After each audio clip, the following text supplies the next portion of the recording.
دیکھو پیغمبر صلی اللہ علیہ وسلم کو جلدی دفنانا کا حکم نہیں تھا، کیونکہ انبیاء کرام دنیا سے جانے کے بعد ذرہ برابر بھی ان کی باڈی میں کوئی تبدیلی نہیں آتی. تبھی نبی صلی اللہ علیہ وسلم کے جسد اطہر کو 1 ہفتے بعد دفنایا گیا ہے. اس میں 2 مصلحتیں تھیں. ایک مصلحت تو یہ تھی کہ خلافت کا مسئلہ، کہ صحابہ نے سوچا خلافت کے مسئلے کو پہلے حل کریں، کیونکہ اس میں اگر ڈیلے ہو گیا نا تو تلواریں چلنا شروع ہو جائیں گی آپس میں، کیونکہ یہ امیر کا انتخاب یہ آسان کام نہیں ہے. اس کو پہلے نمٹاؤ، جلدی سے نمٹاؤ اس مسئلے کو پہلے. ظاہر ہے اس میں ٹائم لگا کہ ایسا نہ ہو کہ یہ امت چند سیکنڈوں کے لیے بھی بے لگام ہو، کوئی ان کا حاکم نہ ہو. جیسے ہمارا حال ہے نا، ہمارے ملک کا مسئلہ کیا ہے، کوئی طاقتور حکمران نہیں آتا ہمارے یہاں. جو بھی آتا ہے اتنا کمزور ہوتا ہے کہ دوسرا اس کی ٹانگیں کھینچنا شروع کر دیتا ہے، تو وہ کچھ بھی نہیں کر پاتا، نہ اچھا نہ غلط. کچھ تو کرنے دو اس کو. دنیا میں کوئی بھی کنٹری جب تک کوئی اسٹیبل گورنمنٹ نہ ہو وہ ترقی نہیں کرتی، چاہے وہ ناجائز گورنمنٹ ہی کیوں نہ ہو. بھائی ہو تو صحیح. لیکن ہمارے ہاں جو حساب ہے وہ تو سب کے سامنے ہے. تو ایک مثال کے طور پر میں نے آپ کے سامنے پیش کیا. تو اسلام یہ نہیں پسند کرتا کہ کوئی ریاست کا کوئی ذمہ دار اور امیر نہ ہو. تبھی تو نبی صلی اللہ علیہ وسلم نے فرمایا اسمعوا واطیعوا ولو سلط علیکم رجل حبشی کأن رأسہ ذبیبہ. تم پر حبشی غلام بھی مسلط ہو جائے، جب ہو گیا مسلط، تمہارے مشورے سے نہیں ہوا لیکن جب ہو گیا تو ہو گیا، اب اسی کی مانو. کیونکہ نہ ہونے سے غلط ہونا بہرحال بہتر ہے. نہ ہونے میں تو ہر آدمی کی اپنی رائے چلے گی، تلواریں چلیں گی، لڑائیاں ہوں گی، کیا فیصلہ ہوگا کہ صحیح کیا ہے غلط کیا ہے. حجاج ابن یوسف کتنا ظالم بادشاہ تھا، اس کے ظالم ہونے میں 2 رائے نہیں ہو سکتی، لیکن ایک اسٹیبل گورنمنٹ تھی. بہرحال پوری دنیا میں اس نے اسلام کی حکومت دنیا کے بہت بڑے حصے میں کس طرح ایک اسٹیبل گورنمنٹ اس نے بنا دی تھی. اور جن لوگوں نے اس کے خلاف بغاوت کی بعد میں وہ پچھتائے ہیں. علامہ ابن تیمیہ رحمہ اللہ تعالی نے لکھا کہ حجاج ابن یوسف کے خلاف جن لوگوں نے بغاوت کی تھی وہ اس وقت روئے زمین کے سب سے بہترین لوگ تھے. اس سے زیادہ بہترین لوگ اب قیامت تک پیدا نہیں ہو سکتے. تابعین تھے، محدثین تھے، بعض صحابہ بھی تھے اس میں. اس وقت کے افضل ترین لوگوں نے بغاوت کی تھی، اور اتنی پاورفل بغاوت تھی کہ اتنا بڑا لشکر اب گورنمنٹ کے خلاف اتنی پاور کے ساتھ کسی کے پاس نہیں ہے. وہ لشکر جو اس نے عیسائی ریاستوں کے خلاف لڑنے کے لیے تیار کیا تھا، کہا جاتا ہے کہ اس سے پہلے کسی نے اتنا بڑا لشکر جو مرتب تاریخ ہے نا اس میں نہیں دیکھا، اور اتنا پاورفل. اس زمانے کے جتنے بھی جنگی آلات تھے ماڈرن، ان تمام آلات سے وہ لیس تھا وہ لشکر.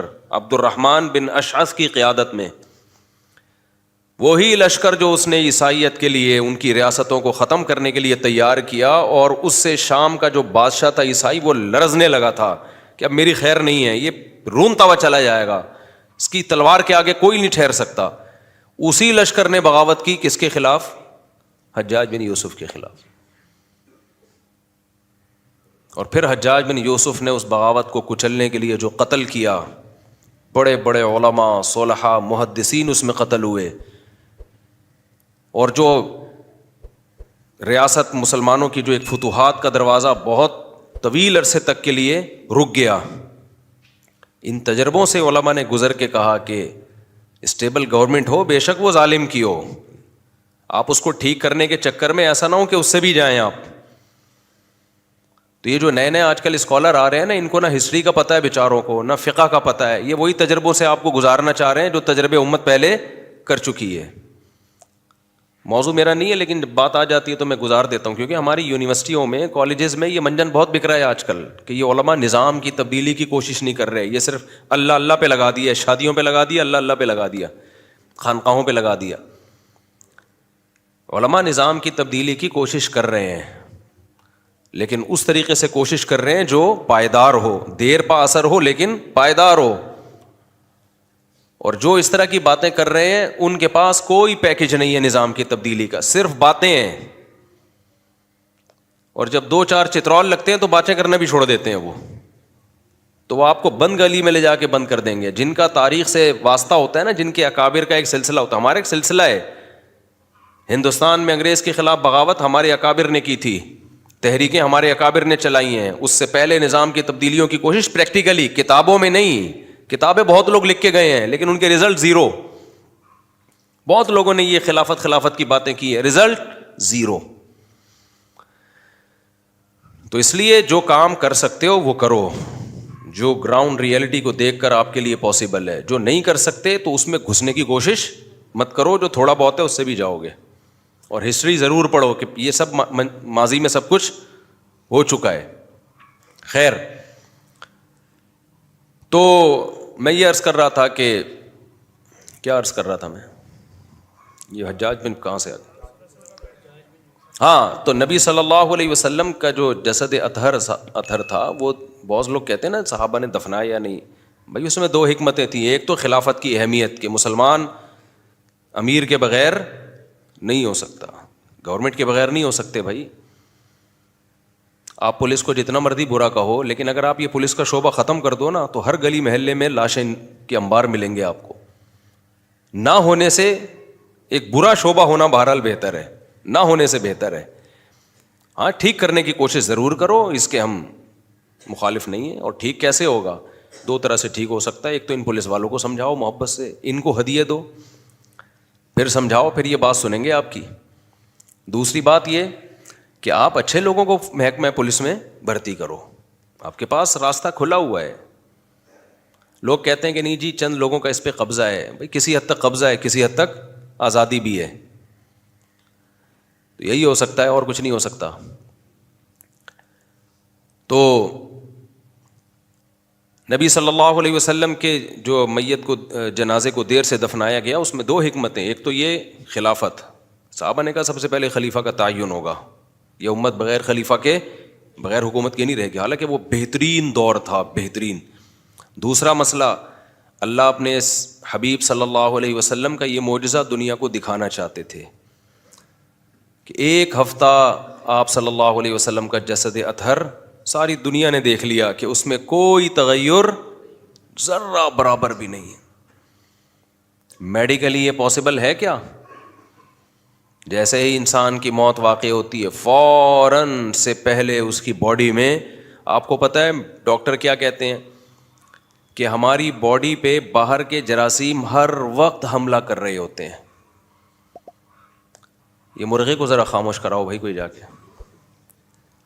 یہ نیا مرغہ آیا، ابھی اس کو تمیز نہیں ہے کہ جمعے کے دن تقریر کے دوران کیسے بیٹھنا ہے، تمیز سکھانی پڑے گی. تو مجھے یہ تو مرغی لگ رہی ہے، مرغہ نہیں ہے. خیر، تو جب بھی کوئی شخص مرتا ہے نا، دیکھیں گوشت آپ تھوڑی دیر کے لیے رکھ دیں، کتنی جلدی وہ خراب ہونا شروع ہوتا ہے نا، کتنی جلدی. فریج کے باہر آپ نے سالن رکھ دیا، شام کو ذائقہ چینج. اور کچا گوشت تو اور جلدی خراب ہوتا ہے. یہ بھی ایک اللہ تعالیٰ کی قدرت ہے. ہماری باڈی تو گوشت کی بنی ہوئی ہے، یہ کیوں خراب نہیں ہو رہی؟ میں نے تھوڑا سا پڑھا ہے اس کو. ہر وقت باہر کے جراثیم ہمارے اس گوشت پہ حملہ کر رہے ہوتے ہیں، ہمیں سڑانے کے لیے، کھانے کے لیے. اندر کے جو جرمز ہیں نا ہمارے، جو ہماری باڈی کی حفاظت کے لیے اللہ نے پیدا کیے، وہ 24 گھنٹے بندوقوں اور توپوں سے ان پہ فائرنگ کر رہے ہوتے ہیں. یہ 24 گھنٹے کی جنگ ہے بارڈر کی، 24 گھنٹے. جو وہ جرمز جو ہماری باڈی کی حفاظت کے لیے اللہ نے بنایا، وہ 24 گھنٹے لڑ رہے ہیں کن جراثیم سے؟ جو ہماری باڈی کو خراب کرنے میں لگے ہوئے ہیں. ہر وقت کی جنگ ہے یہ، ہر وقت کی لڑائی ہے یہ. وہ ادھر اٹیک کر رہے ہیں، یہ ان پہ اٹیک کر رہے ہیں. کچھ ان کے مرتے ہیں، کچھ ان کے مرتے ہیں، لیکن یہ انڈے بچے پیدا کر چکے ہوتے ہیں مرنے سے پہلے. پھر یہ فائٹ کر کے یہ اسٹرانگ ہو جاتے ہیں. جس ملک کی فوج نے زیادہ جنگیں لڑی ہوں تو وہ زیادہ اسٹرانگ ہو جاتی ہے نا. تو یہ بھی ایسے ہی، یہ اگر جنگ نہیں لڑیں گے تو یہ ویسے ہی مر جائیں گے بیچارے. تو یہ لڑتے رہتے ہیں، ہر وقت لڑتے رہتے ہیں، ہر وقت لڑتے رہتے ہیں، ماں کے پیٹ میں یہ لڑنا شروع کرتے ہیں اور موت کی آخری ہچکی تک ان کی فائٹ رہتی ہے. جیسے ہی آپ کی ڈیتھ ہوتی ہے تو یہ لڑنا چھوڑ دیتے ہیں. اب باہر کے جو فوجی ہیں نا، جو دشمن جراثیم ہیں، وہ توپوں اور گنوں کے ساتھ آپ کی باڈی میں داخل، اور فوراً آپ کے چہرے کی رونق ختم. یہ میں رپورٹ نہیں پیش کر رہا میڈیکلی، یہ آپ کو یہ بتا رہا ہوں کہ یہ نیک ہو یا بندہ برا ہو، دونوں کے ساتھ یہ ہوتا ہے. سمجھتے ہو کہ نہیں سمجھتے؟ لہذا دونوں نے فوراً سڑنا شروع کر دینا. اس کا نمازی پرہیزگار ہونے سے یا شرابی اور زانی ہونے سے کوئی تعلق نہیں. ہاں، کرامت کے طور پر اللہ کسی کی باڈی کو سلامت رکھیں، جیسے ہم نے بہت سے شہداء دیکھے ہیں 6 مہینے بھی جسم سلامت رہتا ہے، ان کے خون سے خوشبو آ رہی ہوتی ہے، تو یہ اللہ کی طرف سے. اب جو کام اللہ کا ہے وہ تو اللہ کرے گا نا، ہمیں تو ظاہری کے مکلف ہے نا ہم. آپ پیغمبر کے بارے میں صحابہ اور تابعین سب کا اجماعی عقیدہ تھا کہ پیغمبر کے جسم خراب نہیں ہوتا، کیونکہ ان کو جو حیات ملتی ہے برزخی حیات، وہ عام مومنین جیسی نہیں، بہت پاورفل حیات ہوتی ہے. وہ ان کی باڈی کبھی خراب نہیں ہوتی، کسی پیغمبر کا جسم کبھی خراب نہیں ہوتا. یہ مضمون احادیث سے بھی ثابت ہے کہ اللہ نے پیغمبروں کے جسم پر مٹی کو حرام کر دیا ہے. تو اور کمال کی بات یہ کہ یہ دشمنان اسلام بھی یہ بات سمجھتے ہیں، تبھی سید الانبیاء صلی اللہ علیہ وسلم کے جسد اطہر کو بہت دفعہ قبر شریف سے نکالنے کی اسلام دشمنوں نے کوشش کی ہے، اس میں کامیاب نہیں ہوئے. تبھی نبی صلی اللہ علیہ وسلم کی قبر مبارک کے ارد گرد جو ہے وہ سیسا ڈالا گیا ہے تاکہ کوئی سرنگ بنا کے یہ جسارت نہ کر سکے. اور اللہ نے یہ مقام ابو بکر و عمر رضی اللہ عنہما کو بھی دیا ہے کہ ان کی باڈی بھی سلامت ہے. غالباً عمر بن عبدالعزیز رحمہ اللہ کا دور تھا یا ان کے بعد کا دور تھا، حضرت عمر رضی اللہ تعالی عنہ کے قبر مبارک کی جگہ کھل گئی تھی تھوڑی سی، بارش سے یا کسی اور وجہ سے. تو مورخین لکھتے ہیں کہ اتنی خوشبو وہاں سے ظاہر ہوئی ہے، اتنی خوشبو. یہ واقعہ جب ہم لوگوں کو سناتے ہیں نا تو ملحد اور ایتھیس لوگ اور جو آج کل کے سیکولر لوگ ہیں نا، جو کرامات کے منکر ہیں، وہ ہنستے ہیں کہ قصے کہانیاں ہیں. تو یہ واقعات ان کو قصے کہانیاں لگتے ہیں جنہوں نے ایسی کرامتیں اپنی آنکھوں سے نہ دیکھی ہوں. ہم نے تو چونکہ اس زمانے کے شہیدوں کے خون کی خوشبو سونگھی ہے، اس لیے ہمارے لیے اس واقعے کو تسلیم کرنا بہت آسان ہے کہ یار یہ تو آج کے شہیدوں کے ساتھ ہو جاتا ہے. وہ تو عمر بن خطاب تھے جن کے بارے میں نبی نے فرمایا لو کان بعدی نبی لکان عمر، میرے بعد کوئی نبی ہوتا تو کون ہوتے؟ عمر ہوتے.